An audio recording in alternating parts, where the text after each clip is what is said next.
Welcome back, travelers. Today we are going to look at Luma Island. Before I even get into this, I want to make it very clear that Luma Island is not just another farming sim.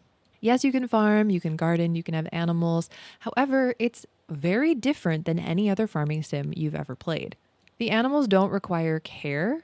In fact, they're just there to help you on your farm, which makes it a lot more easygoing when it comes to actually taking care of your garden. This game also has a focus on professions. You pick your first profession, focus on it, do the quest lines, and then use the money that you've gained throughout playing to pick a new profession. They all stack on top of each other, and certain areas of the game are locked behind access to that profession. However, the game never actually locks you out of progression by not having a certain profession unlocked. What I mean by that is when you go into the bigger aspect of gameplay, you might not have access to every single portion, but you can still do the main section. And you can go back time and time again to repeat things and go find out what you missed the first time. I would honestly classify Luma Island as an action and adventure game that has farming as a optional profession. It's kind of a sidekick to the rest of the game. You can definitely focus on it to make money, but you don't have to do that if you don't want to. And professions like master brewer do need you to farm a little bit because you need ingredients to make different brews. When it comes to Luma Island, most of the time people are going to be asking, is it similar to Stardew Valley? Is it similar to other farming sims that I've played? And the best part about Luma Island is that the answer is no, but in a really good way.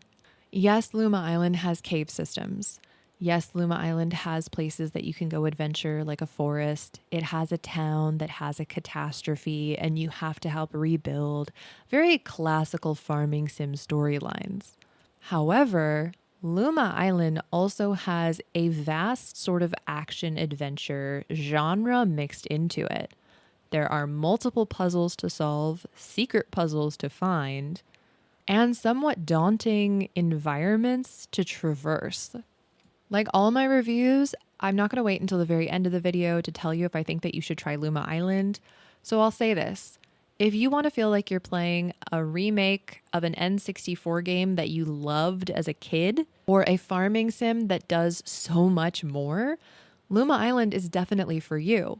However, if you're a person who primarily focuses on farming only in games like Stardew or decoration in Animal Crossing, Luma Island might not be for you.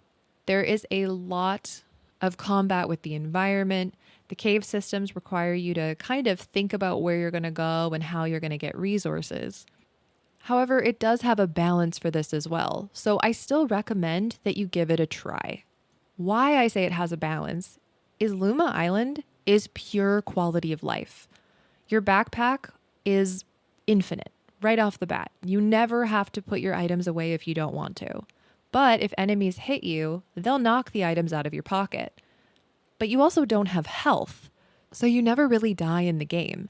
If you pass out in the mines, it's because you were in the dark for too long and you just get sent right back to the top. Every torch you put down stays down there and relights when you walk past it.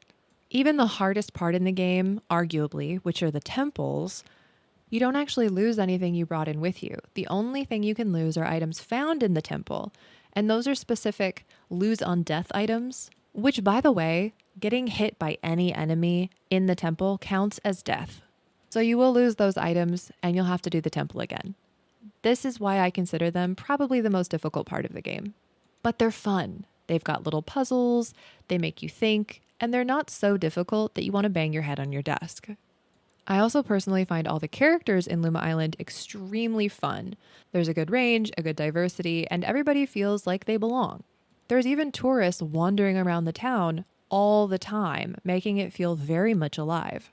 Now, the downside to having multiple places that you can go hang out in, like the town, a forest, a beach, the farm, is the map system. It's pretty lackluster in Luma Island and definitely needs some work. But the cool thing is, it's only been out for I think a week and a half, and they've already done a major quality of life update, so I could see them changing the map up in the future. There's also not a fast travel home, at least not right now. So if you do get lost in the very wide world, you have to make your way back on your own. But you don't pass out at night, you don't take damage, you don't lose your items, and there's little camps that you can find. So you can make it daytime if you don't want to deal with the very minor difference in enemies at the night. Now, I don't want to give spoilers too much because I like to keep my reviews pretty spoiler free, but I will give you these tips and tricks. Like any farming sim, upgrade your tools as soon as you can. It does make the game go a lot faster, and if you're someone who likes to min-max or play through games quickly, you're going to want to do that. But it's totally fine and possible to play the entire game at base level. There are spiders, but they have an arachnophobia setting. So the spiders are only in the cave systems, and when you turn the setting on, they turn into just scary little ghosts. However, the items in your pockets do still have spider tendencies. There's a spider leg, and when you hover over the items to get details, you still see the spiders. So if you have an intense fear, maybe put Luma Island on the back burner until they update their arachnophobia settings. Luma Island is not for those gamers that don't want combat. There is combat in this game. You will have to deal with it at some point.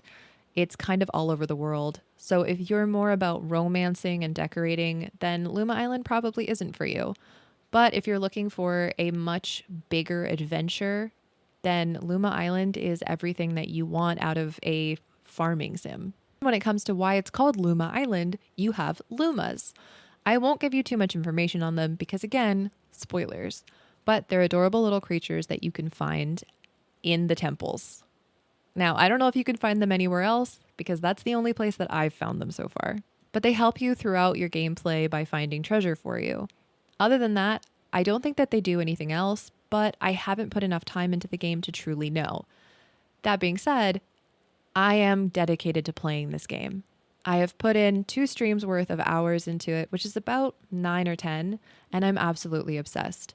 It feels like a real game. I can traverse terrain. I can have combat. I can farm if I want to. There's a thick storyline, and you can be immersed in the lore of the world. You can even have a pet cat or dog along with your Lumas, so you're not limited to these fantasy creatures.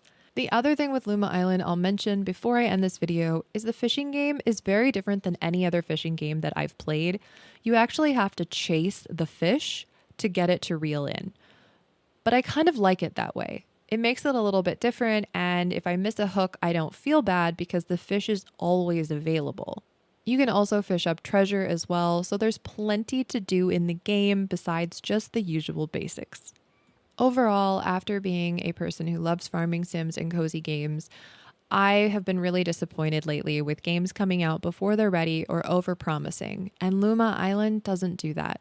It's a full game with tons of gameplay, lots to do, and a lot of promise for where it could go. Before I end the video, let's reiterate my favorite things and my least favorite things.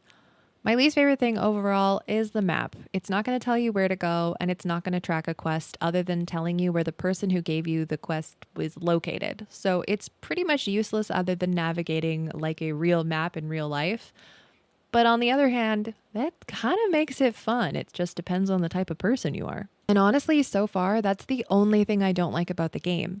The other important note is it is co-op. You can play with up to 3 other players, but it works like Stardew Valley. So you can't just join into your games whenever you feel like. You have to start the farm together and play the game throughout together. But you can have multiple save files, so you can have a solo farm and then one with your best friends. So my recommendation, try Luma Island.